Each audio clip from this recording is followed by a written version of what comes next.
ಮಾಯಾಸ್ತ್ರಿ ಅವರೇ, ಇವತ್ತಿಂದ ನಾವು ನಿಮ್ಮೂರನ್ನು ಸ್ವತಂತ್ರಗೊಳಿಸ್ತೇವೆ. ಇನ್ನು ಮುಂದೆ ಆಕ್ರಮಣ ನಡೆಯುವುದಿಲ್ಲ. ನಾವು ಸ್ವತಃ ಅವರನ್ನು ಸುರಕ್ಷಿತಗೊಳಿಸ್ತೇವೆ. ಅವರಿಂದ ಯಾವ ತೆರಿಗೆಯನ್ನು ಪಡೆಯುವುದಿಲ್ಲ.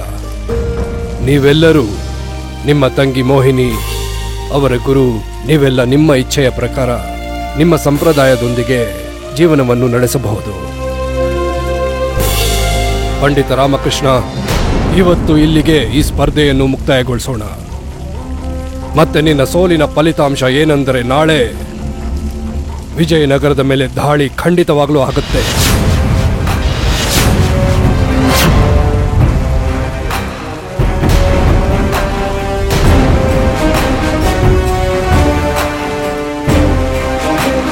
ಮತ್ತೆ ಇನ್ನೊಂದು,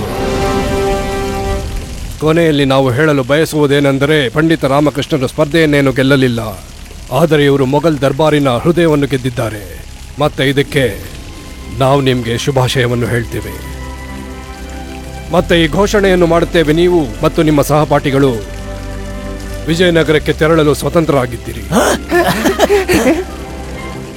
ಹಾಗಾದರೆ ಪಂಡಿತ ರಾಮಕೃಷ್ಣ, ಇಂದು ರಾತ್ರಿ ಮುಗಿಯೋದ್ರೊಳಗೆ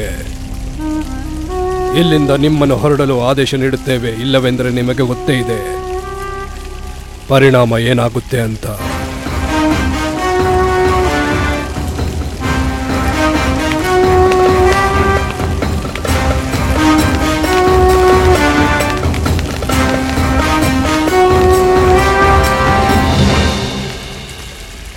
ಪಂಡಿತ ರಾಮಕೃಷ್ಣ ಅವರೇ, ನನ್ನ ಕ್ಷಮಿಸ್ಬಿಡಿ. ನನ್ನಿಂದ ತಪ್ಪಾಗಿದೆ. ನೀವು ಕ್ಷಮೆ ಯಾಕೆ ಕೇಳ್ತಾ ಇದ್ದೀರಾ ಮಾಯಾದೇವಿ ಅವರೇ? ನೀವು ಕ್ಷಮೆ ಕೇಳೋ ಅವಶ್ಯಕತೆನೇ ಇಲ್ಲ. ನೀವು ನಿಮ್ಮ ಹಳ್ಳಿಗೋಸ್ಕರ ಬಾಬರ್ ಅವ್ರ ಜೊತೆನೇ ಹೋರಾಡಿದ್ರಿ. ನೀವು ನಿಜವಾಗ್ಲೂ ಮಹಾನ್ ವ್ಯಕ್ತಿ. ಗರ್ವ ಇದೆ ನನಗೆ. ಪಂಡಿತ ರಾಮಕೃಷ್ಣ ಅವರು ಜನಿಸಿದ ಕಾಲದಲ್ಲಿ ನಾವೀಗ ಇದ್ದೀವಿ. ನನ್ನ ಸಹೋದರಿ ಮೋಹಿನಿ ನಿಮ್ಮ ಬಗ್ಗೆ ತುಂಬಾನೇ ಹೇಳಿದಾಳೆ. ನೀವು ಅದಕ್ಕಿಂತ ಉಚ್ಚ ಸ್ಥಾನದಲ್ಲಿದ್ದೀರಾ. ನಾನು ಮನಸಾರೆ ಹೇಳ್ತಿದ್ದೀನಿ, ನಿಮ್ಮ ಗೆಲುವಿಗೆ ನನ್ನ ಶುಭಾಶಯಗಳು. ಅವಕಾಶ ಸಿಕ್ಕಿದ್ರೆ ಮತ್ತೆ ಭೇಟಿ ಆಗ್ತೀನಿ.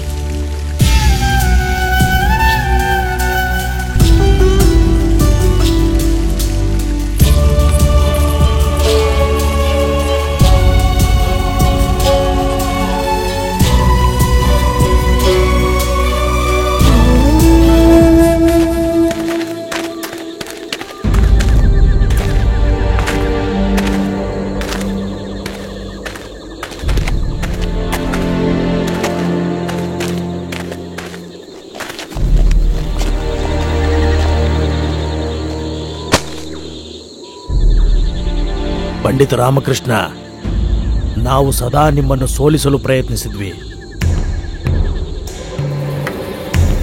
ಪ್ರಯತ್ನಗಳು ಯಾವಾಗ ಸಫಲ ಆಗ್ಲಿಲ್ವೋ, ನಿನ್ನ ಸೋಲನ್ನು ನಾನು ಈಶ್ವರನಲ್ಲಿ ಪ್ರಾರ್ಥಿಸಿದೆ. ಆದರೆ ಈ ಸಲ ನೀನು ಗೆಲ್ತೀಯ ಅಂತ ನಾನು ಬಹಳ ನಂಬಿಕೆ ಇಟ್ಟಿದ್ದೆ. ಆದರೂ ನೀನು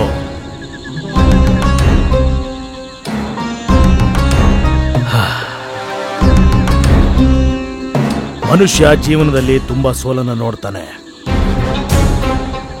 ಆದರೆ ಸ್ವಲ್ಪ ಸಮಯದ ನಂತರ ತನ್ನ ತಪ್ಪನ್ನ ಅರಿತು ಮುಂದಕ್ಕೆ ಹೆಜ್ಜೆ ಇಡ್ತಾನೆ. ಆದರೆ ಈ ಸೋಲು ನಮ್ಮ ಮಾನ, ಮರ್ಯಾದೆ ಮತ್ತು ನಮ್ಮ ಗೌರವ ಎಲ್ಲವನ್ನ ಸೋಲಿಸ್ಬಿಡ್ತು. ಸಂತೋಷವಾಗಿರೋದು ಅಂದ್ರೆ ಹೇಗೆ? ಇದು ಕೇವಲ ನಿನ್ನೊಬ್ಬನ ಸೋಲಲ್ಲ ರಾಮಕೃಷ್ಣ, ಸಮಸ್ತ ವಿಜಯನಗರದ ಸೋಲು. ಯಾಕಂದ್ರೆ ಈಗ ಆಕ್ರಮಣ ನಡೆಯುತ್ತೆ. ಆಗ ವಿಜಯನಗರ ಇದಕ್ಕೆ ಬಹಳ ದೊಡ್ಡ ಬೆಲೆ ತೆರಬೇಕಾಗುತ್ತೆ. ಈ ನಮ್ಮ ಸೋಲಿನಿಂದ ಭವಿಷ್ಯದ ಅಸ್ತಿತ್ವವೇ ವಿಚಲಿತವಾಗಿದೆ.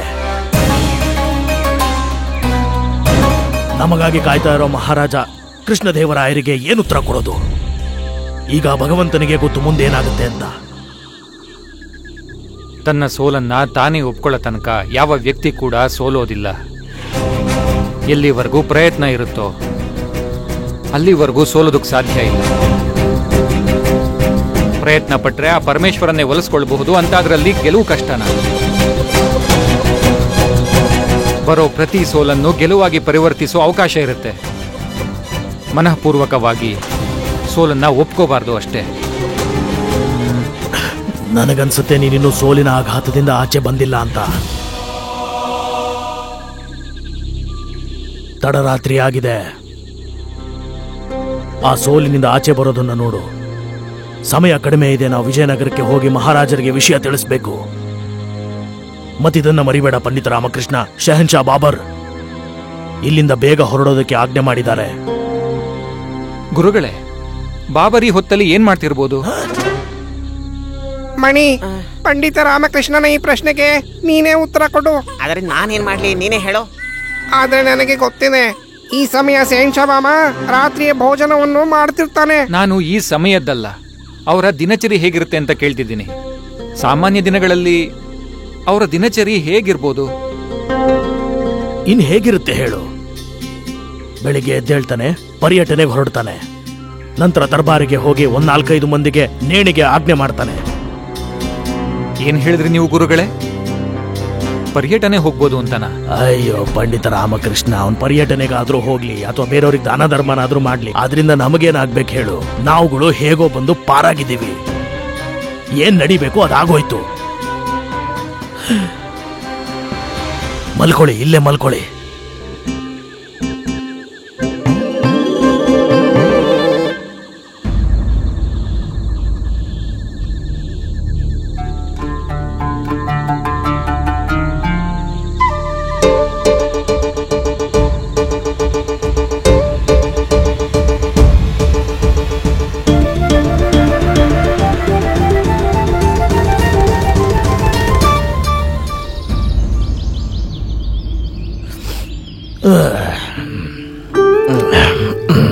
ವರುಣಮಾಲಾ, ಕುಡಿಯೋಕ್ ನೀರು ತಗೊಂಡ್ ಬಾ. ಬಾಯಿ ತೊಳಿಬೇಕು ಹಾಗೆ.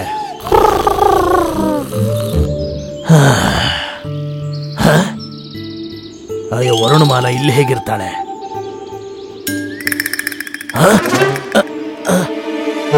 ಅಯ್ಯೋ ಪಂಡಿತ ರಾಮಕೃಷ್ಣನೂ ಇಲ್ಲ. ಎಲ್ಲಿ ಹೋದ? ಏ ಮುಟ್ಟಾಳ್ರ, ಎದ್ದೇಳ್ರ. ಗುರುಗಳು ಎದ್ದಾಯ್ತು, ನೀವಿನ್ನೂ ನಿದ್ರೆ ಮಾಡ್ಕೊಂಡು ಬಿದ್ದಿದ್ದೀರಾ. ಪಂಡಿತ ರಾಮಕೃಷ್ಣ ಎಲ್ಲಿಗೆ ಹೋಗಿರ್ಬೋದು? ಗುರುಗಳೇ, ಪಂಡಿತ ರಾಮಕೃಷ್ಣ ನಮ್ಮನ್ನೆಲ್ಲ ಇಲ್ಲೇ ಬಿಟ್ಟು ಬೇರೆ ರಾಜ್ಯಕ್ಕೆ ಹೋಗೋ ವ್ಯಕ್ತಿ ಅಲ್ಲ. ಆದ್ರೆ ಬೇರೆ ದರ್ಬಾರ್ನಲ್ಲಿ ಯಾವ್ದಾದ್ರು ಒಳ್ಳೆ ಉದ್ಯೋಗ ಸಿಕ್ತು ಅಂತ ಮಾಯ ಆಗೋಗ್ಬಿಟ್ನಾ ಹೇಗೆ ಪಂಡಿತ ರಾಮಕೃಷ್ಣ? ಹೌದು ಗುರುಗಳೇ, ಸಾಧ್ಯತೆ ಇದ್ರೂ ಇರಬಹುದು. ಯಾಕೆಂದ್ರೆ ಇಲ್ಲಿಯ ಕಥೆಯು ಪೂರ್ತಿಯಾಗಿ ಮುಕ್ತಾಯಗೊಂಡಿದೆ. ಅಯ್ಯೋ ದೇವ್ರೇ.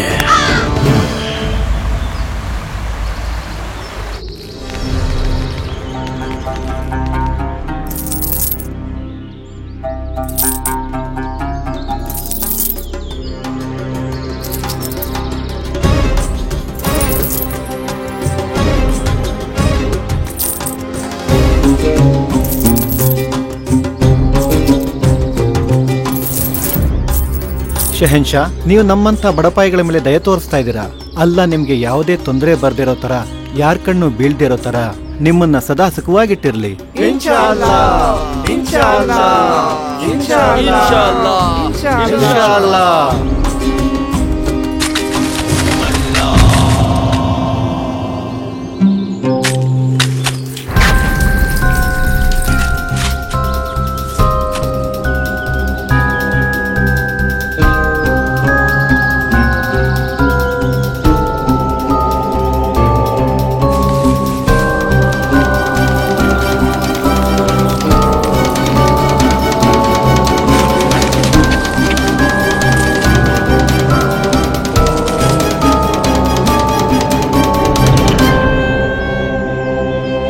ಫಕೀರ್ ಬಾಬಾ, ಶಹನ್ಶಾ ಬಾಬರ್ ಬಂದಿದ್ದಾರೆ.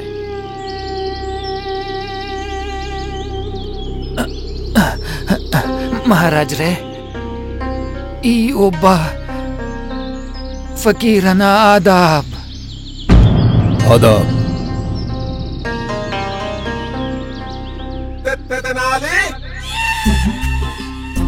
ಇಲ್ಲೇನ್ ಮಾಡ್ತಿದ್ದೀರಾ ನೀವು ಬಾಬಾ?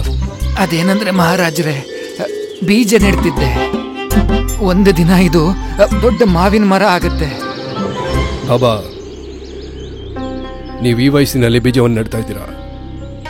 ನಾಳೆ ಈ ಬೀಜವು ಗಿಡವಾಗುತ್ತೆ, ಮತ್ತೆ ವರ್ಷಗಳ ನಂತರ ಮರವಾಗುತ್ತೆ. ಆಗ ಇದರಲ್ಲಿ ಹಣ್ಣು ಬರುತ್ತೆ. ಅಷ್ಟರಲ್ಲಿ ನೀವೇನಾದ್ರೂ ಅಲ್ಲನ ಹತ್ರ ಹೋಗಿರ್ತೀನಲ್ವಾ, ಹೌದು, ಆದ್ರೆ ನೀವು ಈ ವಯಸ್ಸಿನಲ್ಲಿ ಇಷ್ಟು ಕಷ್ಟಪಟ್ಟು ಇದನ್ನ ಬೆಳೆಸ್ತಾ ಇದ್ದೀರಾ. ನಿಮಗಿದ್ರ ನೆರಳು ಸಿಗೋದಿಲ್ಲ ಮತ್ತೆ ಫಲವೂ ಸಿಗೋದಿಲ್ಲ. ಮಹಾರಾಜರೇ, ಒಂದು ಒಳ್ಳೆ ಕೆಲಸ ಮಾಡೋದಿಕ್ಕೆ ಒಳ್ಳೆ ಮನಸ್ಸು ಬೇಕು ಅಷ್ಟೇ. ನಾನು ಆ ಒಳ್ಳೆ ಮನಸ್ಸಿನ ಕಾರಣದಿಂದ ಈ ಕೆಲಸ ಮಾಡ್ತಿದ್ದೀನಿ ಅಷ್ಟೇ. ಈ ಮರದಿಂದ ನನಗೆ ನೆರಳು ಸಿಗುತ್ತೋ ಇಲ್ಲ ಹಣ್ಣು ಸಿಗುತ್ತೋ ಇಲ್ವೋ ಅದರಿಂದ ನನಗೇನು ಆಗ್ಬೇಕಿಲ್ಲ. ಯಾರಿಗಾದ್ರೂ ಇದರ ನೆರಳು ಮತ್ತೆ ಹಣ್ಣು ಸಿಗುತ್ತಲ್ವಾ, ಅಷ್ಟಾದ್ರೆ ನಾನು ಪಟ್ಟ ಶ್ರಮ ಸಾರ್ಥಕ ಅನ್ಕೋತೀನಿ. ವಾ ಬಾಬಾ, ನಿಮ್ಮ ನಿಯತ್ತು ಮತ್ತು ಪರಿಶ್ರಮ ಎರಡೂ ಕೂಡ ನಮ್ಮ ಮನವನ್ನು ಗೆದ್ದಿತು. ಇದನ್ನ ತಗೊಳ್ಳಿ, ನಮ್ಮ ಕಡೆಯಿಂದ ನಿಮಗೆ ಬಹುಮಾನ. ಅಲ್ಲ, ಏನಿದು? ಇಲ್ಲಿ ಚಮತ್ಕಾರನೇ ಆಯ್ತಲ್ಲ ಮಹಾರಾಜ್ರೆ. ಇನ್ನು ಈ ಬೀಜ ಮೊಳಕೆನೆ ಹೊಡೆದಿಲ್ಲ, ಆಗ್ಲೇ ಇಲ್ಲಿ ನೀವು ನನಗೆ ಹಣ್ಣನ್ನೇ ಕೊಟ್ಬಿಟ್ರಿ.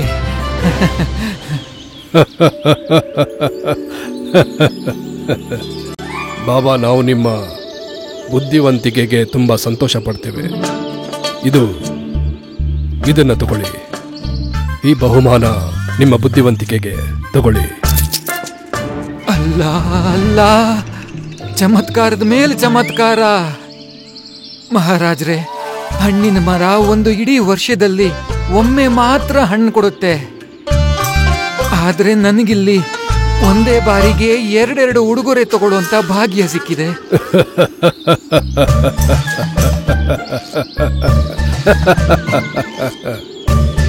ಮೂರು ಬಾರಿ ಆಯ್ತು ಮಹಾರಾಜ್ರೆ.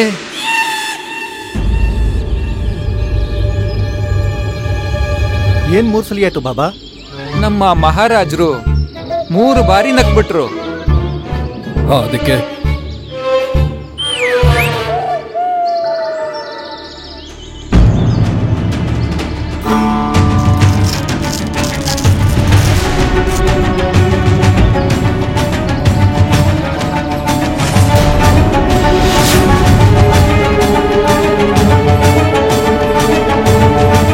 ನೋಡಿದ್ರ ಮಹಾರಾಜ್ರೆ, ಅಂತೂ ಕೊನೆಗೆ ನಾನು ಗೆದ್ದೇ ಬಿಟ್ಟೆ.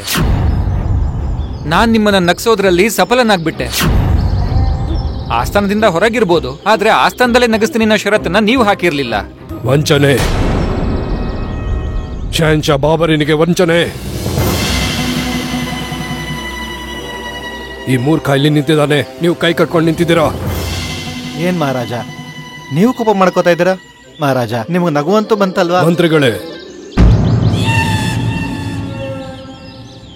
ನೋಡ್ದ್ಯಾ ಪಂಡಿತ, ನಿನ್ನಿಂದಾಗಿ ನಮ್ಮ ಕೋಪವನ್ನು ಇವರು ಮುಚ್ಚಾಕ್ಬಿಟ್ರು. ಇವರ ಬುದ್ಧಿ ಮತ್ತೆ ನಾಲ್ಗೆ ಜಾಸ್ತಿ ಆಗ್ತಾ ಇದೆ.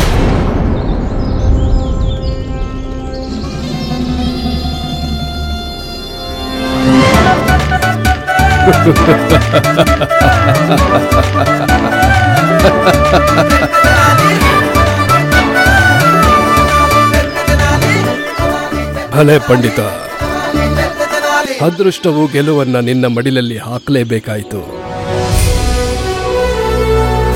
ನಾವು ನಿಮ್ಮ ಭಾವನೆಯನ್ನು ಮತ್ತು ನಿಮ್ಮಲ್ಲಿರೋ ಛಲವನ್ನು ಗೌರವಿಸ್ತೀವಿ.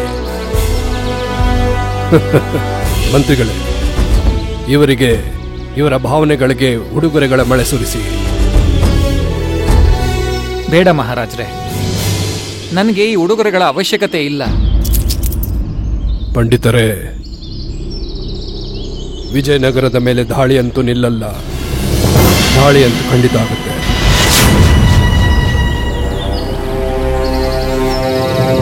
ನೀವು ಬಯಸಿದರೆ ಮೊಘಲ್ ಸಾಮ್ರಾಜ್ಯಕ್ಕೆ ಗೌರವಪೂರ್ವಕವಾಗಿ ಇಲ್ಲಿ ಆಗ್ರಾದಲ್ಲಿ ಕೊನೆಯವರೆಗೂ ನೆಲೆಸಬಹುದು.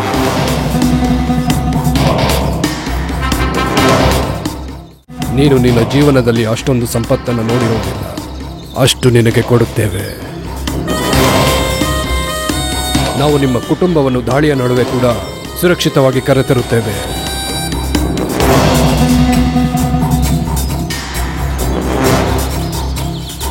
ಸರಿ ಮಹಾರಾಜ್ರೆ, ನೀವು ನನ್ನ ಪರಿವಾರದವ್ರನ್ನ ಇಲ್ಲಿ ಸುರಕ್ಷಿತವಾಗಿ ಕರೆಸ್ಕೊಳ್ಳಿ, ಆಮೇಲೆ ನಾನು ಇಲ್ಲೇ ಇರೋದಕ್ಕೆ ಒಪ್ಕೋತೀನಿ. ಸರಿಯಾದ ನಿರ್ಧಾರವನ್ನು ಮಾಡಿದ್ಯಾ ನೀನು ಪಂಡಿತ, ಸರಿಯಾದ ನಿರ್ಧಾರ. ಬೇರೆಯವರ ಸುರಕ್ಷತೆಗಿಂತ ಮುಂಚೆ ತನ್ನನ್ನು ತಾನು ರಕ್ಷಣೆ ಮಾಡ್ಕೋಬೇಕು. ಮಂತ್ರಿ ಮಲಿಕ್, ಇವರ ಕುಟುಂಬದ ವಿವರಣೆಯನ್ನು ತೆಗೆದುಕೊಳ್ಳಿ ಮತ್ತೆ ಅವರನ್ನು ಸುರಕ್ಷಿತವಾಗಿ ಆಗ್ರಕ್ಕೆ ಕರೆದುಕೊಂಡು ಬನ್ನಿ.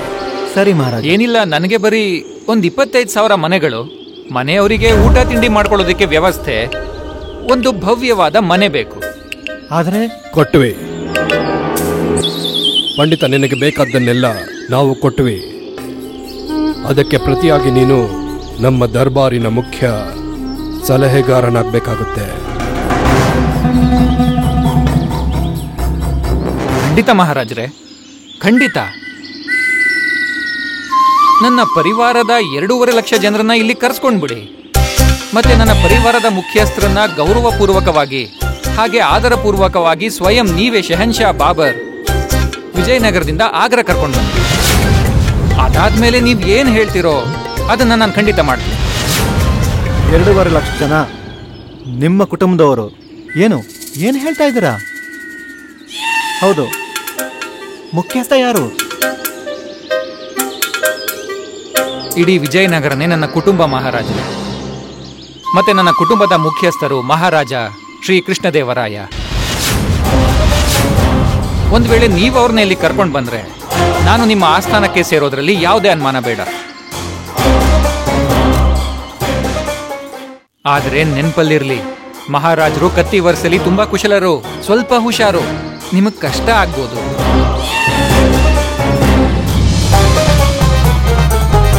ಇವರಿಂದ ಗೆಲ್ಲುವುದು ಕಠಿಣವೇ.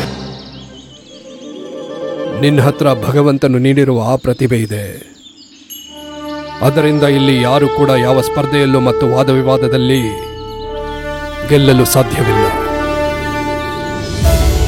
ನಿಮ್ಮಂಥ ದೇಶಭಕ್ತಿಯುಳ್ಳ ಪ್ರಜೆ ಯಾವುದೇ ಸಾಮ್ರಾಜ್ಯಕ್ಕೂ ಸಿಕ್ಕರೆ ಆ ಸಾಮ್ರಾಜ್ಯದ ಪ್ರಗತಿಯಾಗುತ್ತದೆ. ನಿನ್ನಿಂದಾಗಿ ಮಹಾರಾಜ ಕೃಷ್ಣದೇವರಾಯರ ಮೇಲೆ ಹೊಟ್ಟೆ ಕಿಚ್ಚಾಗುತ್ತಿದೆ.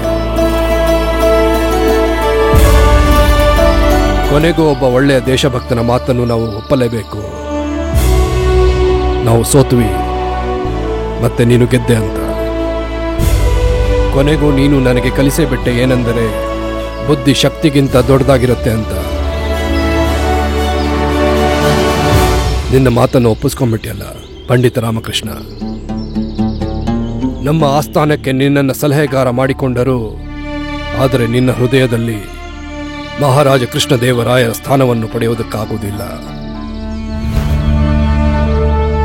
ಆದ್ದರಿಂದ ನಿಮ್ಮ ವಿಜಯನಗರವನ್ನು ನಿಮಗೆ ಕೊಡುತ್ತೇವೆ, ನಿಮ್ಮ ಸ್ವಾತಂತ್ರ್ಯವನ್ನು ನಿಮಗೆ ಕೊಟ್ಟುವೆ.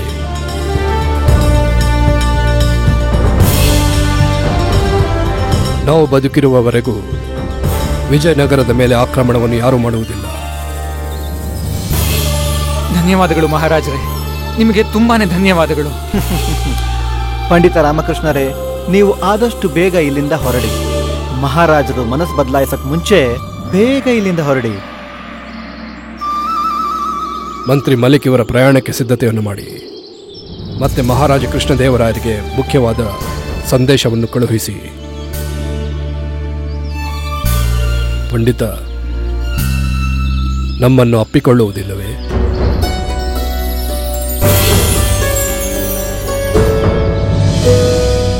ಒಬ್ಬ ಪಂಡಿತ ಒಬ್ಬ ಸುಲ್ತಾನನ್ನ ತಬ್ಕೊಳ್ಳೋದು ಅಂದ್ರೆ ಇದು ಗಂಗಾ ಯಮುನಾ ನದಿಗಳ ಸಂಗಮದ ಹಾಗೆ. ರಾಮ ಬಯಸಿದ್ದೇ ರಾಮನಿಗೆ ಸಿಕ್ಕಿದೆ. ರಾಮನ ಬುದ್ಧಿಯೇ ಅವನ ಶಕ್ತಿ. ಯಾವತ್ತು ಸೋಲ್ದೇ ಇರುವುದೇ ಅವನ ಹಠ.